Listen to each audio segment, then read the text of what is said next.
हरे कृष्ण कृष्ण कृष्ण हरे हरे, हरे राम राम राम हरे हरे। श्री श्री भजन रहस्य द्वितीयाम साधन।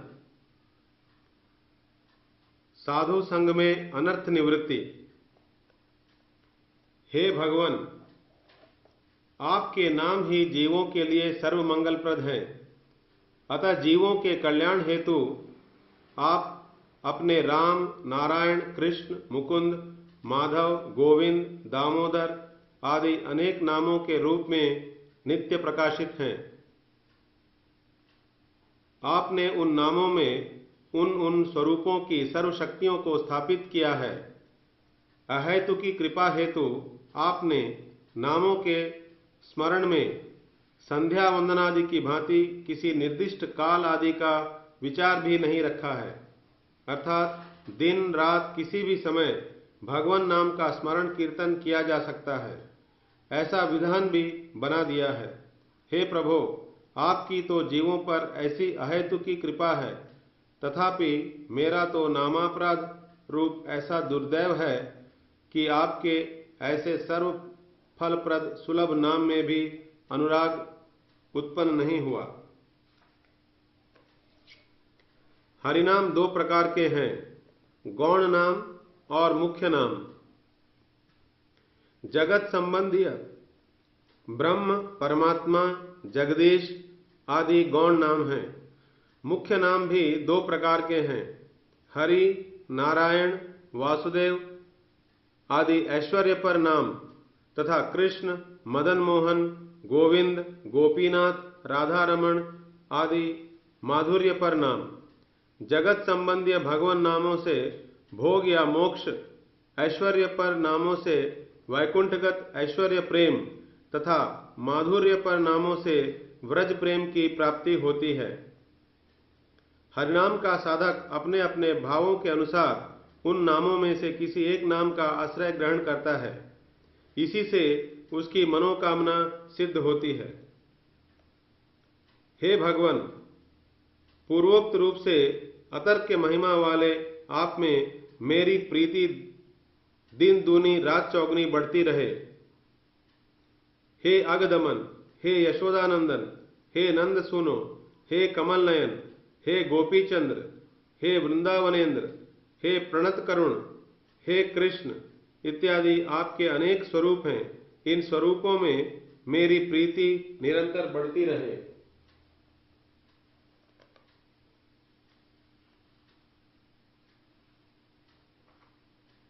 हे नाम प्रभु, आप कृष्ण लीला संबंधी नाम सहित मेरे हृदय में स्फुरित हों। दान, व्रत, तपस्या, तीर्थ, राजसूय यज्ञ, अश्वमेध यज्ञ तथा अध्यात्म वस्तुओं के ज्ञान आदि में सर्व पाप हरण और कल्याण करने की जितनी शक्ति है, श्री कृष्ण ने इन सब शक्तियों को एकत्रित करके अपने नामों में, मुख्य नामों में स्थापित कर दिया है। बुभुक्षु एवं मुमुक्षुओं को जो फल प्राप्त होता है वह नाम संकीर्तन का गौण फल है। नाम प्रभु का मुख्य फल है शुद्ध प्रेमा भक्ति के द्वारा भगवत माधुर्य या प्रेमामृत का आस्वादन कराना। श्री नाम ग्रहण करते समय कोई देश, काल या शौच का नियम नहीं है। राम राम अर्थात हरे कृष्ण नाम संकीर्तन से श्रेष्ठ मुक्ति अर्थात प्रेमा भक्ति प्राप्त होती है। जो लोग सब प्रकार के अमंगलों को नष्ट करने वाले आपके श्रवण कीर्तन आदि प्रसंगों से इंद्रियों को हटाकर लेश मात्र विषय सुख के लिए दीनतावश लालायित चित्त होकर निरंतर दुष्कर्मों में लगे रहते हैं, उन बेचारों की बुद्धि दैव ने हर ली है। असंयमित इंद्रियों के द्वारा गृह में आसक्त जीव घोर नरक में प्रवेश करते हैं। जो संसार में चर्वित सुख दुख को बारंबार चर्वित करते हैं, उनकी बुद्धि कभी शुद्ध नहीं होती। वेद विहित मधु पुष्पित वाक्यों द्वारा जो कर्मकांड में लिप्त रहते हैं, वे वेद दीर्घ रज्जु द्वारा आबद्ध रहते हैं। कामुक जीवों के उद्धार का एकमात्र उपाय है निष्किंचन परमहंस महावैष्णव की चरण रज में अभिषिक्त होना। श्री कृष्ण द्वैपायन व्यास देव जी ने निर्मल चित्त से भक्ति योग के द्वारा समाधिस्थ होकर पूर्ण पुरुष श्री कृष्ण के दर्शन किए। श्री कृष्ण से दूर स्थित एवं आश्रित माया तत्व को भी देखा। माया मोह के चक्र में बद्ध हो जीव कृष्ण सेवा को विस्मरण कर देता है तथा अनर्थग्रस्त होने लगता है। यह जीव माया से मोहित होकर तीनों गुणों से अतीत होने पर भी अपने को त्रिगुणात्मक मान लेता है तथा स्थूल देह में मैं और देह संबंधी वस्तुओं में मेरेपन का अभिमान करता है। कृष्ण भक्ति योग से ही चित्कण जीव का उद्धार होता है, किंतु संसार के लोग इस बात से अनभिज्ञ हैं। यह समझकर श्री व्यास जी ने भक्ति योग से भागवत को प्रकाश किया।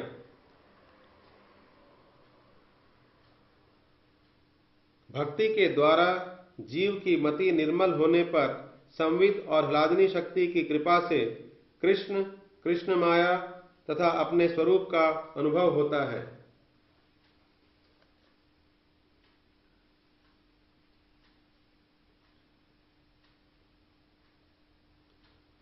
माया मुक्त जीवों के अनर्थ 4 प्रकार के होते हैं: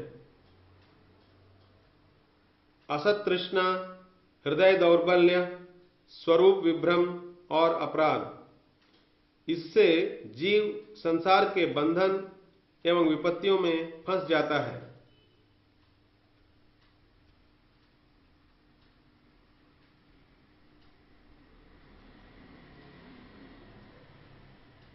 श्री कृष्ण की व्रज देवियों के साथ अप्राकृत प्रेम लीला विलास वर्णन श्रीमद् भागवत में हुआ है। इन कथाओं को श्रद्धा से श्रवण कर जीव पुनः नित्य धर्म में प्रतिष्ठित हो सकता है। समस्त तत्वों की सार कथा भक्ति योग के द्वारा अनर्थों का उपशमन करके राधा कृष्ण की माधुर्यपूर्ण प्रेम रसमयी सेवा में प्रतिष्ठित होना ही जीव का उद्देश्य है।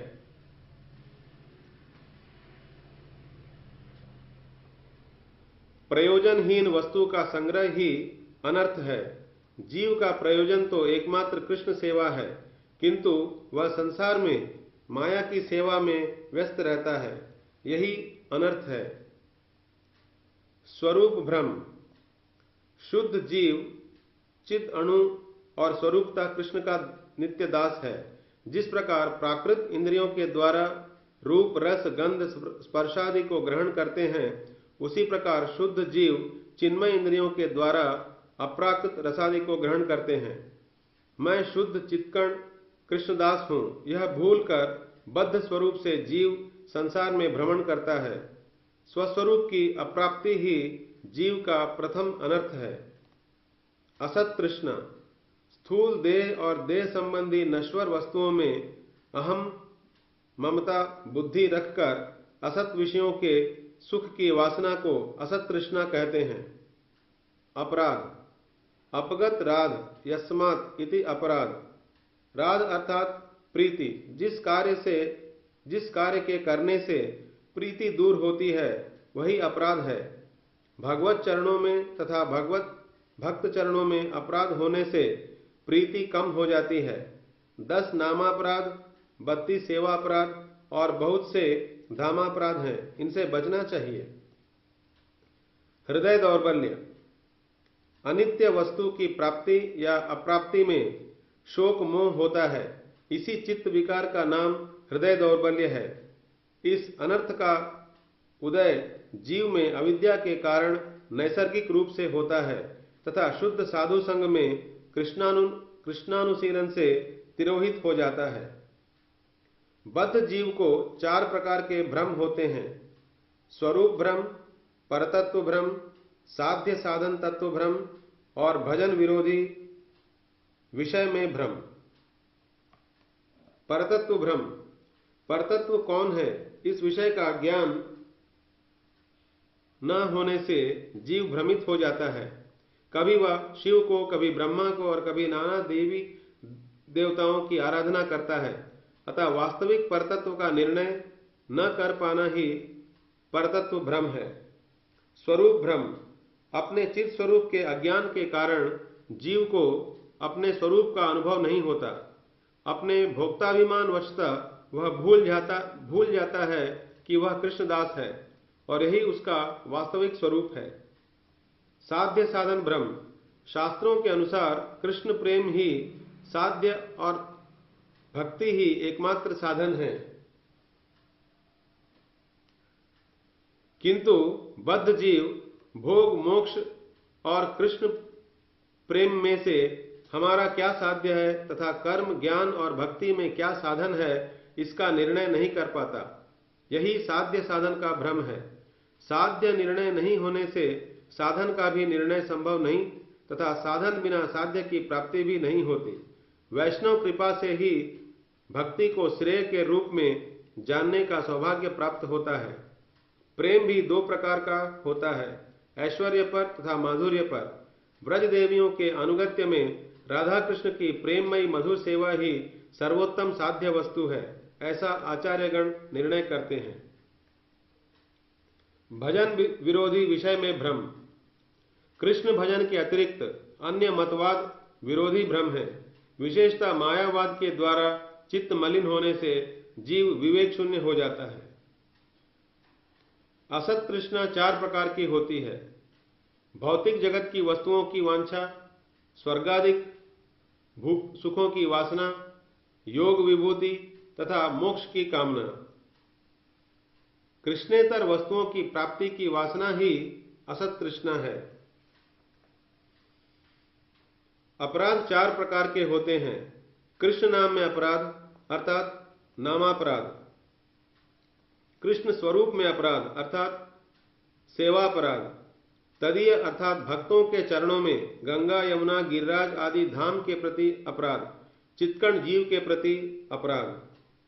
पंडितों ने हृदय दौर्बल्य को चार प्रकार का माना है, तुच्छ अर्थात कृष्ण से इतर विषय वासना में आसक्ति, कुटिनाटी अर्थात कपटता, मात्सर्य या दूसरों की उन्नति देखकर जलन ईर्ष्या तथा प्रतिष्ठा की आशा। हृदय दौर्बल्य से ही काम क्रोध लोभ मोह मद तथा मात्सर्य छह रिपुओं की तरंगे जन्म लेती हैं तथा शोक मोह क्षुधा पिपासा जरा तथा मृत्यु भी प्राप्त होते हैं।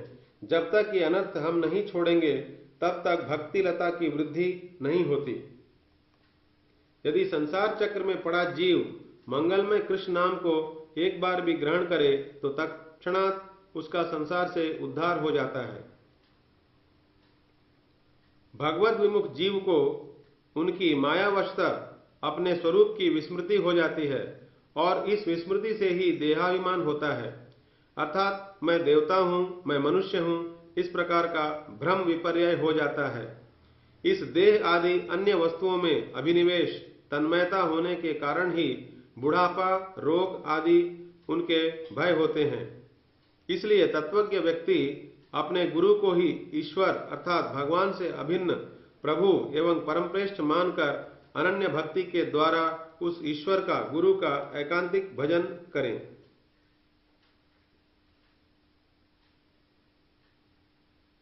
श्रद्धालुजन भागवत श्रवण प्राप्त ज्ञान वैराग्य युक्त भक्ति से अपने हृदय में संबंध ज्ञान युक्त भगवत स्वरूप की उपलब्धि करते हैं तथा उनकी सेवा प्राप्त करते हैं। भगवान का जीव से और जीव का भगवान से संबंध जुड़ते ही भगवान वासुदेव का भक्ति योग उदित होता है। भजनीय वस्तु की सेवा में संलग्न होने पर जीव अन्य किसी वस्तु की अपेक्षा नहीं करता। इस अवस्था में शुद्धा भक्ति एवं युक्त वैराग्य उदित होता है। जो आत्म तत्व जिज्ञासु हैं वे अन्वय व्यतिरेक भाव के द्वारा विचार करते हुए जो वस्तु सदा सर्वदा नित्य है उसी का अनुसंधान करते हैं।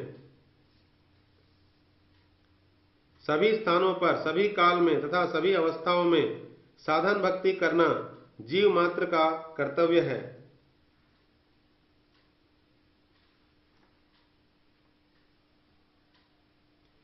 जो धीर पुरुष अपनी वाणी के वेग को, मन के वेग को, क्रोध के वेग को, जिह्वा के वेग को, उदर के वेग को एवं जननेन्द्रिय के वेग को सहन करने में समर्थ हो जाता है, वह समस्त पृथ्वी का शासन कर सकता है।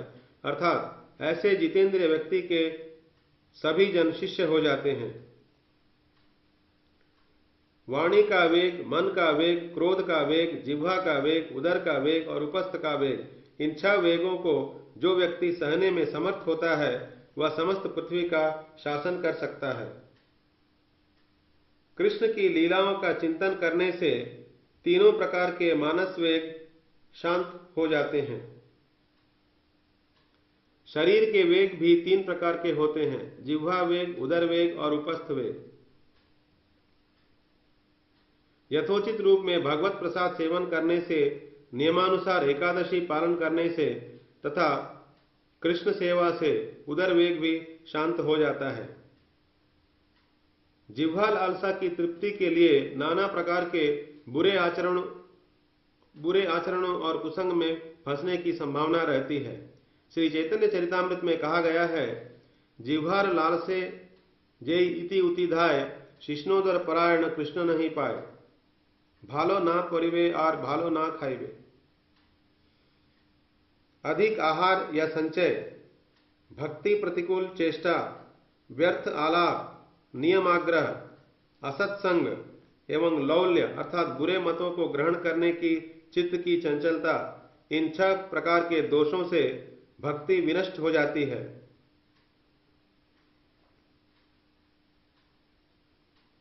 भगवत सेवा रूप उच्चतम अधिकार की प्राप्ति के लिए चेष्टा न कर निम्नतम स्वर्गादि की प्राप्ति के नियमों में आग्रह और भक्ति पोषक नियमों के प्रति उदासीन रहना ही नियमाग्रह है। विशुद्ध भक्तों के संग को छोड़कर अन्य जनों का संग, विशेष रूप से विषयासक्त का संग करना जनसंग कहलाता है। लौल्य, नाना प्रकार के असत मतों से मन की अस्थिरता तथा तुच्छ विषयों में चित्त की चंचलता ही लौल्य है। कुलटा स्त्रियों की भांति कभी कर्म मार्ग में, कभी योग मार्ग में, कभी ज्ञान मार्ग में और भक्ति मार्ग में भटकते रहने पर भक्ति वृत्ति का विनाश हो जाता है। प्रजल्प द्वारा साधु निंदा होती है एवं लौल्य द्वारा दूसरे अस्थिर सिद्धांतों की ओर रुचि उत्पन्न होती है, जिससे नामापराध होता है। इसलिए सावधानी पूर्वक इनका त्याग करना चाहिए।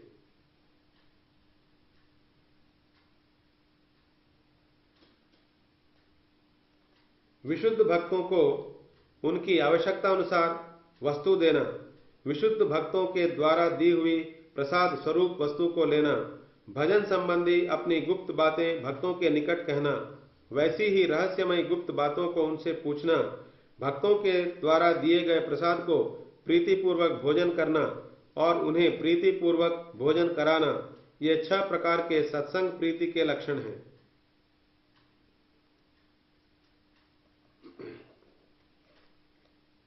श्री कृष्ण चैतन्य महाप्रभु बड़े खेद के साथ कहते हैं, निष्किंचन भगवत भजन में तत्पर भवसागर से पार जाने के इच्छुक मनुष्य के लिए विषयी लोगों और स्त्रियों को देखना विष खाने से भी अधिक बुरा है।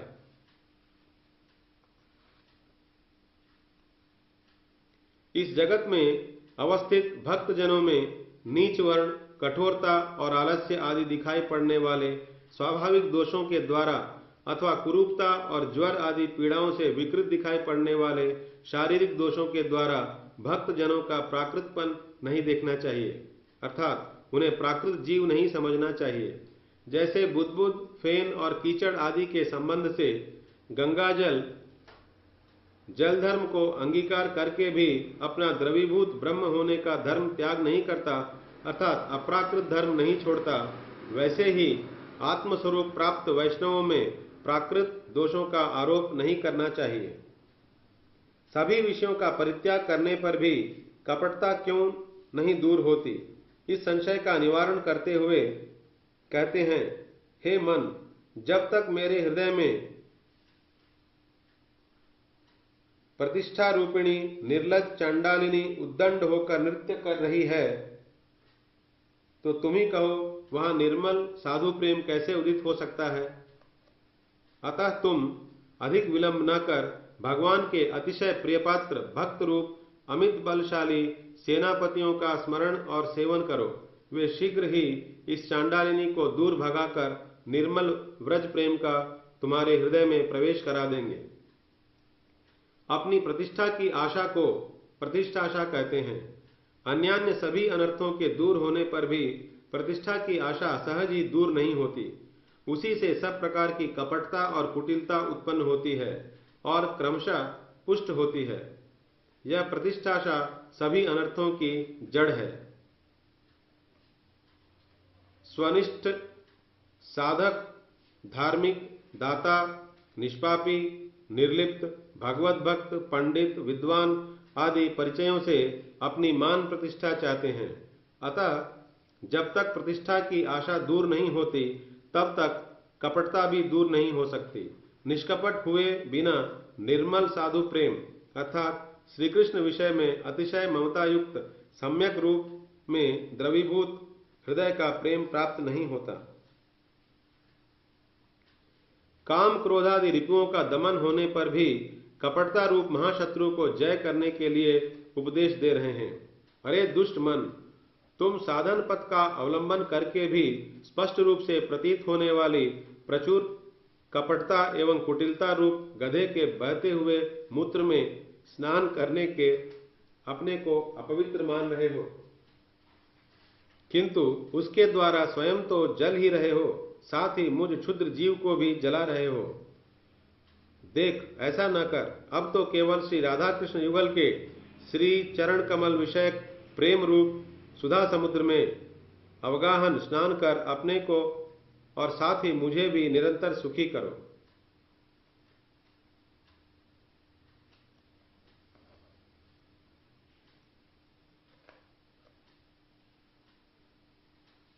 दस प्रकार के नामापराध का अवश्य त्याग करना चाहिए।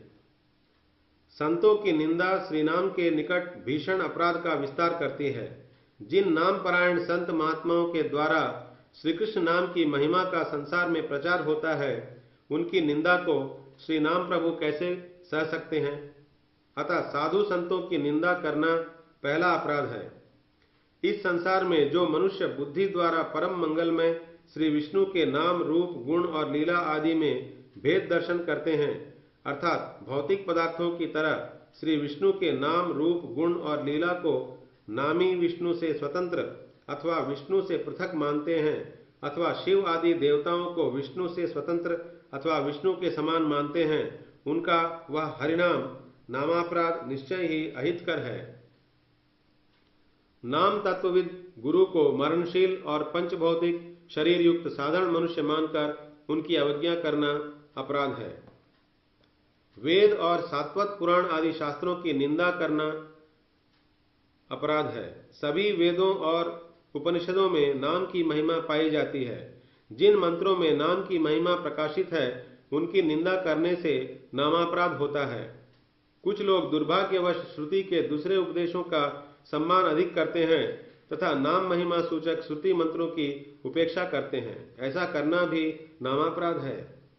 हरिनाम की महिमा को अतिस्तुति समझना अपराध है। शास्त्रों में ऐसा कहा गया है कि भगवान नाम में भगवान की सारी शक्तियां निहित हैं।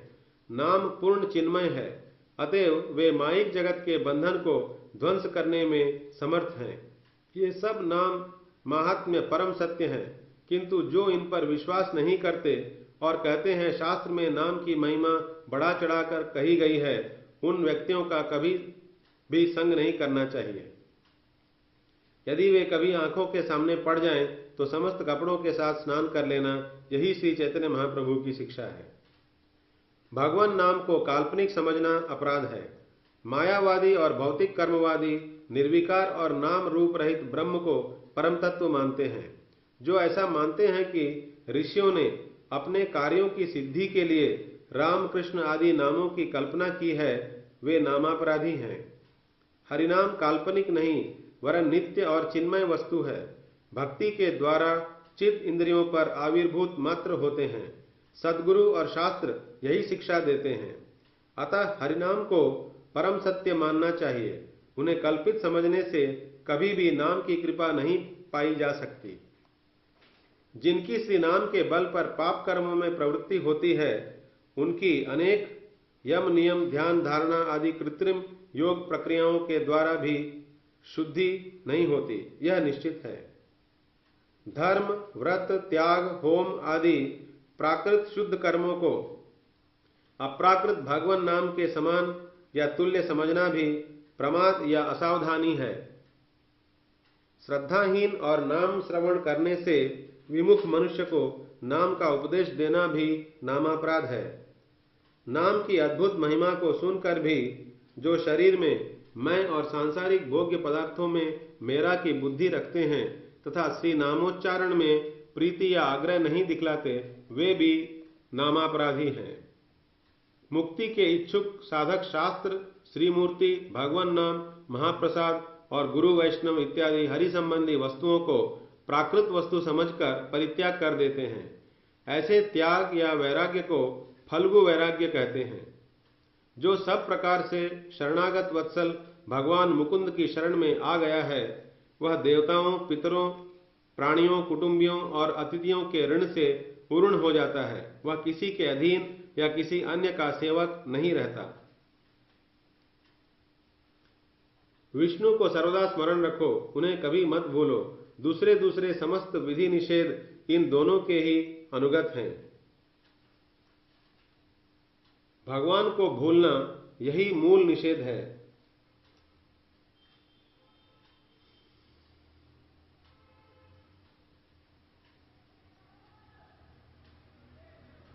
जो नराधम व्यक्ति श्रीहरि के चरणों में सेवापराध करते हैं, कदाचित यदि वे नामाश्रय करें तो सेवापराध से मुक्त हो सकते हैं। समस्त प्रकार के अपराध नाम सेवा से दूर हो जाते हैं। अविच्छिन्न तैल धारावत संबंध युक्त अनर्थ रहित नाम सेवा से सर्व सिद्धि होती है।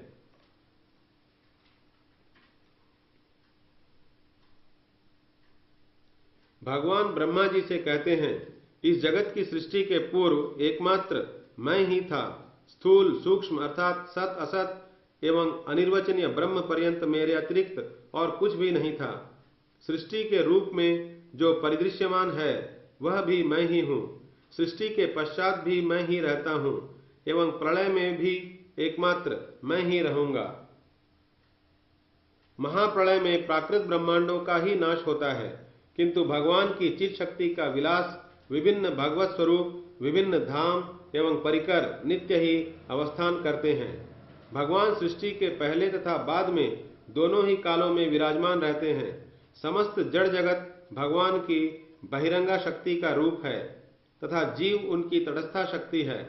अतः यह पांच भौतिक प्रपंच भी भगवान से पृथक नहीं है।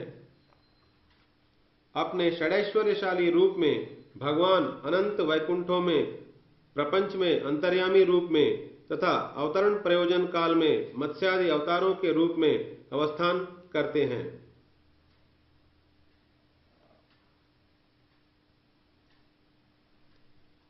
निर्विशेषवादी कहते हैं कि पहले एकमात्र निर्विशेष ब्रह्म मात्र था। उसके उत्तर में कहते हैं, सत अर्थात कार्य और असत अर्थात कारण, इन दोनों से अतीत परम वस्तु जो ब्रह्म है वह मेरे अतिरिक्त दूसरा कुछ नहीं है।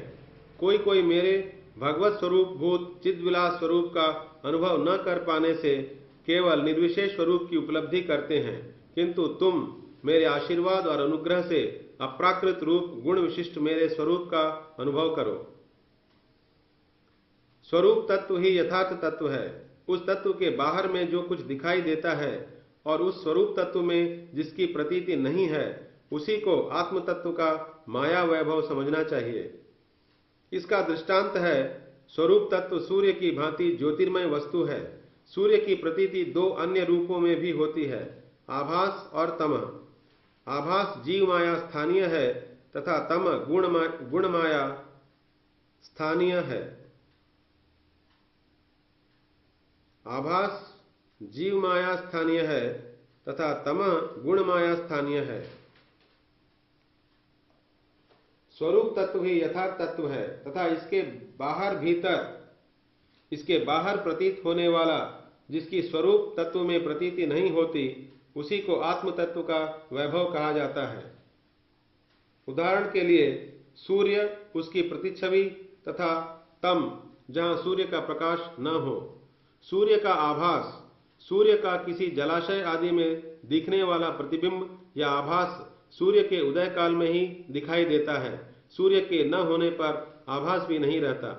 इसी प्रकार माया की प्रतीति भी तभी होती है जब भगवान की सृष्टि करने वाली शक्ति का विकास होता है। महाप्रलय में माया का अस्तित्व नष्ट हो जाता है। भगवान के बिना माया की अभिव्यक्ति नहीं है। तम या अंधकार, जहां प्रकाश रहता है वहां अंधकार नहीं रह सकता, किंतु अंधकार की प्रतीति भी नेत्रों से ही होती है। इसी प्रकार भगवान के आश्रय के बिना माया अपनी प्रतीति नहीं करा सकती। चित जगत भगवत स्वरूप सूर्य की किरण स्वरूप है। उसके सादृश्य के समान आभास या प्रतिच्छवि स्थानीय जीव जगत है। चित तत्व से बहुत दूर अंधकार में माया जगत है। आत्म तत्व तथा माया तत्व में दो प्रकार का संबंध है। प्रथम तो आत्मस्वरूप के बिना जो पृथक रूप में प्रतीत हो वह माया है, तथा आत्मस्वरूप से बहुत दूर अनात्म अज्ञान भी माया है। इस प्रकार अपने स्वरूप, जीव स्वरूप तथा माया स्वरूप का निरूपण कर भगवान ने ब्रह्मा जी को संबंध तत्व का वर्णन किया है।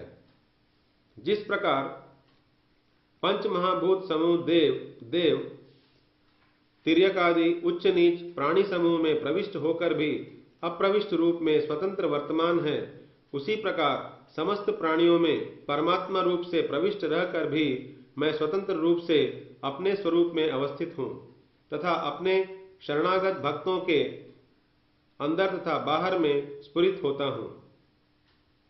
अपने स्वरूप का वर्णन करने के पश्चात श्री भगवान कहते हैं कि मैं समस्त प्राणियों के भीतर बाहर अवस्थित रहता हूं। भगवान अंतर्यामी रूप में समस्त प्राणियों में रहते हैं, किंतु इसकी अनुभूति समस्त प्राणी नहीं कर पाते। इसका अनुभव केवल भगवान के भक्त ही कर सकते हैं। यही नहीं, भगवान सभी स्थानों में विराजित हैं। वे भक्तजन इसका भी अनुभव करते हैं। अपनी भक्ति के तारतम्यानुसार भक्तगण भगवान के अस्तित्व के साथ अपने सौंदर्य माधुर्य अमृत का भी आस्वादन करते हैं। उनके सौंदर्य माधुर्य अमृत का भी आस्वादन करते हैं। श्री भगवान से भक्तों की जो प्रीति है वही प्रेम है तथा यही प्रयोजन तत्व है। प्रेमी भक्त अंदर तथा बाहर सर्वत्र श्री कृष्ण को ही देखते हैं। श्री कृष्ण कहते हैं, भक्तों ने मुझे प्रेम रूपी रज्जू से अपने हृदय में बांध रखा है और बाहर जहां जहां भी उनकी दृष्टि पड़ती है वहां वे मुझे ही देखते हैं। प्रयोजन तत्व प्रेम का यही स्वरूप लक्षण है। भगवान भक्तों के हृदय में ममता पूर्वक निवास करते हैं तथा अन्यान्य जीवों के हृदय में निर्लिप्त भाव से रहते हैं। ममता पूर्वक भक्तों के हृदय में निवास ही परम स्वतंत्र भगवान की वशीभूतता है। भगवान प्रेमी भक्तों की प्रेम भक्ति से उनके द्वारा बंदी बना लिए जाते हैं।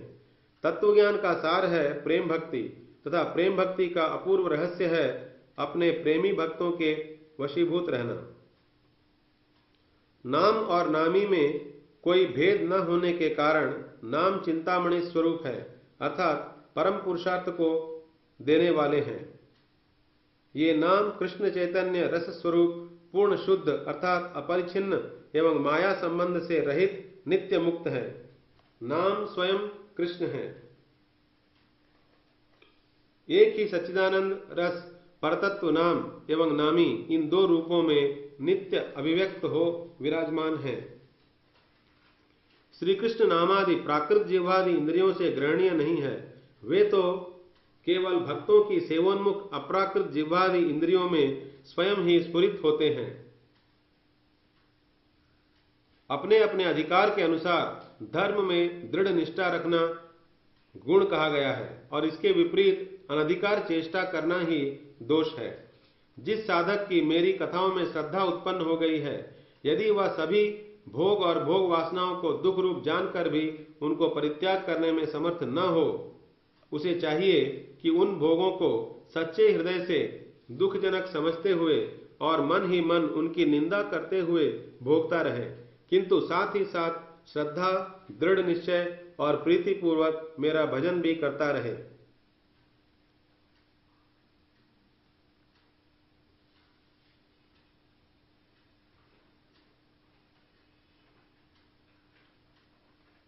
भक्ति वर्धक नियमों में उत्साह रखना, शास्त्र एवं शास्त्रानुकूल श्री गुरुदेव के वचनों में दृढ़ विश्वास रखना, अनेक विघ्न बाधा आने पर भी अथवा अभिष्ट सिद्धि में विलंब होने पर भी भक्ति के साधनों में धैर्य रखना, श्रवण कीर्तन आदि भक्ति के अंगों का पालन तथा कृष्ण प्रीति के लिए अपने भोग विलास का वर्जन करना, भक्ति विरोधी अवैध स्त्री संग, योषित संगी का संग, मायावादी, निरीश्वरवादी और धर्मध्वजी लोगों का संग छोड़ देना, भक्त जनों का सदाचार और उनकी जैसी वृत्ति ग्रहण करना, इन 6 प्रकार के साधनों से भक्ति की सिद्धि होती है।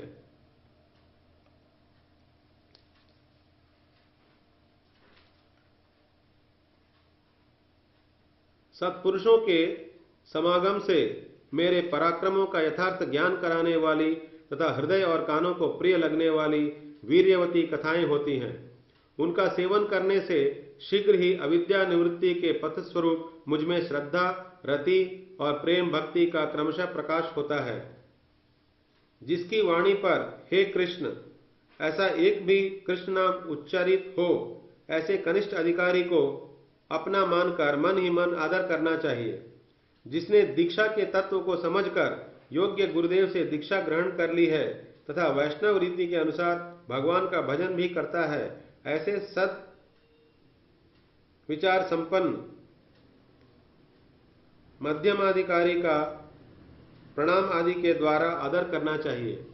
जो व्यक्ति श्रीमद् भागवत आदि वैष्णव स्मृतियों के अनुसार भजन के तत्व को अच्छी प्रकार जानकर अनन्य रूप से श्री कृष्ण का भजन करता है, श्री कृष्ण के अतिरिक्त अन्यत्र कहीं भी अभिनिवेश नहीं रहने के कारण दूसरों की निंदा आदि से शून्य निर्मल हृदय वाला है, ऐसे भजन विज्ञ अर्थात मानस सेवा के द्वारा अष्टकालीय लीला स्मरण भजन परिपाटी में अभिज्ञ महाभागवत को स्वजातीय अंतःकरण वाले सुस्निग्ध जनों में सर्वोत्तम संग जानकर प्रणिपात, परिप्रश्न और प्रीतिपूर्वक सेवा द्वारा उनका आदर करना चाहिए। कृष्ण से इतर विषयों में अनासक्त एवं कृष्ण संबंधी विषयों से निरंतर संबंध रखकर सेवानुकूल विषयों को ग्रहण करना ही युक्त वैराग्य है। जो स्वाभाविक वृत्ति का आश्रय लेकर अपने स्वधर्म का पालन करता है, वह धीरे धीरे उन स्वाभाविक कर्मों से विरक्त होकर गुणातीत हो जाता है। मैंने शरीर की प्राणवायु से यह शिक्षा ग्रहण की है कि आहार उतनी ही मात्रा में ग्रहण करना चाहिए जिससे संतुष्टि हो जाए। साधकों को भी केवल जीवन निर्वाहोपयोगी आहार करना चाहिए। इंद्रियों को तृप्त करने के लिए विषयों का उपभोग मत करो, जिससे बुद्धि विकृत न हो जाए, कहीं मन चंचल न हो जाए और वाणी कृष्ण से इतर बातों में व्यस्त न हो जाए। जिस व्यक्ति का जैसा संग होता है उसमें भी ठीक वैसा ही गुण पैदा हो जाता है। जैसे मणि का जिस वस्तु से स्पर्श होता है उसी वस्तु जैसा रंग मणि का भी दिखने लगता है। इसलिए शुद्ध साधु पुरुषों के संग से शुद्ध साधु हुआ जा सकता है। प्राचीन महाजन साधु जिस पथ पर अनायास चले हैं उनका अनुसरण करने पर ही हमारा चरम मंगल एवं क्लेशों से मुक्ति मिल सकती है। शुद्ध भक्ति का एकांतिक भाव अर्थात अनन्य भाव पूर्व महाजन पथ का अवलंबन करने से ही प्राप्त होता है। पूर्व महाजन पथ को छोड़कर अन्य पथ की सृष्टि करने से एकांतिक भाव प्राप्त नहीं होता। इसलिए दत्तात्रेय, बुद्ध आदि अर्वाचीन प्रचारक गण शुद्ध भक्ति को समझ न सकने के कारण उसके कुछ भावाभास को ग्रहण कर किसी ने मायावाद मिश्र, किसी ने नास्तिकता मिश्र, एक एक क्षुद्र पंथ का प्रदर्शन कर उसी में एकांतिकी हरिभक्ति का आरोप किया है। परंतु वास्तव में उन लोगों द्वारा प्रवर्तित पंथ हरिभक्ति नहीं है, उत्पात मात्र है। इस प्रकार यदि एकांतिक भक्त परम प्रीति के साथ प्राय अपने भावों के अनुसार प्रभु श्री विष्णु का कीर्तन और स्मरण करता है तो उसकी अन्य किसी भी कार्य में रुचि नहीं होगी। वह जिस किसी भी भाव से प्रेष्ठ श्रीमूर्ति की चरण सेवा अभिलाषा में विभावित हो स्वस्व मंत्र स्वस्व रस के द्वारा अर्चन करता है, वही सेवा बाद में नित्य सेवा के रूप में परिणत हो जाती है। कुंजभंग लीला के पश्चात श्री राधा श्याम सुंदर अपने अपने भवनों को पधारे तथा अपनी अपनी शैया पर लेट गए। जावट में श्री किशोरी जी की बड़ी ही अनिर्वचनीय स्थिति है। वे अपने प्रियतम के विरह में जर्जरित हो रही हैं। श्री रूप तथा रति मंजरी सेवा में संलग्न रहकर उन्हें प्रोत्साहन देकर मानो पुनः प्राणों को संचारित करती हैं। श्री किशोरी जी के कक्ष में कभी जटिला, कभी मुखरा, कभी पौर्णमासी आती हैं। इसी समय श्यामला भी आती है। दोनों में हास प्रयास होता है। इस प्रकार लीला नवनवायमान रूप में वर्धित होती रहती है। श्री रूप मंजरी तथा रति मंजरी तथा अन्य मंजरीगण श्री राधा को अंगमार्जन, आभूषण धारण आदि कराते हुए अलंकृत करती हैं। साथ ही साथ श्री कृष्ण की लीलाओं का स्मरण भी कराती हैं। श्री किशोरी जी अपनी सखियों के साथ नंद भवन के लिए प्रस्थान करती हैं। मार्ग में उनका श्री श्याम सुंदर से मिलन होता है। अनेक रसमयी लीलाएं संपन्न होती हैं। इन लीलाओं का हमारे गोस्वामी वर्ग ने अपने अपने ग्रंथों में प्रकाश किया है। नंद भवन में पहुंचकर श्री किशोरी जी शत शत चूल्हों के बीच रंधन कार्य प्रारंभ कर अत्यंत स्वादिष्ट भोजन तैयार करती हैं। श्री श्याम सुंदर अपने भवन में सो रहे हैं। मैया यशोदा जगाती हैं। लाला के अंगों में नखक्षत चिन्ह देखकर दुखित होकर कहती हैं, नील कमल दल से भी कोमल मेरे लाला के अंगों को बालकों ने मल्ल युद्ध में कैसे क्षत विक्षत कर दिया है। कितना धातुराग इसके अंगों में लग रहा है। हाय हाय, क्या करूं, मुझे इसका उपाय कुछ समझ में नहीं आता। कुंदलता जी परिहास करती हुई कहती हैं, आपका लाला रात्रि में रास करता है। यशोदा मैया रास शब्द से अपरिचित है। वात्सल्य प्रकट करते श्याम सुंदर शैया से उठ बैठते हैं तथा गोदोहन के लिए जाते हैं। यहाँ से लौटकर स्नान कर भोजन करते हैं तथा गोचारण के लिए गमन करते हैं। श्री किशोरी जी भी अपने प्रियतम का थोड़ा सा उच्चिष्ट प्रसाद संकुचित भाव से ग्रहण कर सखियों के साथ अपने गृह जावट के लिए प्रत्यावर्तन करती हैं। इन सब के मध्य में न जाने कितनी लीलाएं संपन्न होती हैं, जिनका प्रकाशन अति कठिन है। इस इंगित मात्र से प्रेमी भक्त चिंतन करते करते भजन करते हैं तथा साधनावस्था में ही इन लीलाओं का रसास्वादन करते हैं। राधा स्नात विभूषित श्री यशोदा समाहुत सखी संगे तद्गृहे गमन तथा पाकवीरचन श्रीकृष्ण वशेषासन मध्ये मध्ये दुहार मिलन कृष्ण निद्रा परिहरी गोष्ठे गोदहन करी स्नानासन सहचर संगे এই লীলা চিন্তা কর নাম প্রেম গর গর প্রাতে ভক্ত জন সঙ্গে রঙ্গে এই লীলা চিন্তা আর কর সংকীর্তন অচিরে পাইবে তুমি ভাব উদ্দীপন हरे कृष्ण कृष्ण कृष्ण हरे हरे हरे राम राम राम हरे हरे। बोलो श्री गुरु गौरांग गांधर्विका गिरिधारी की जय।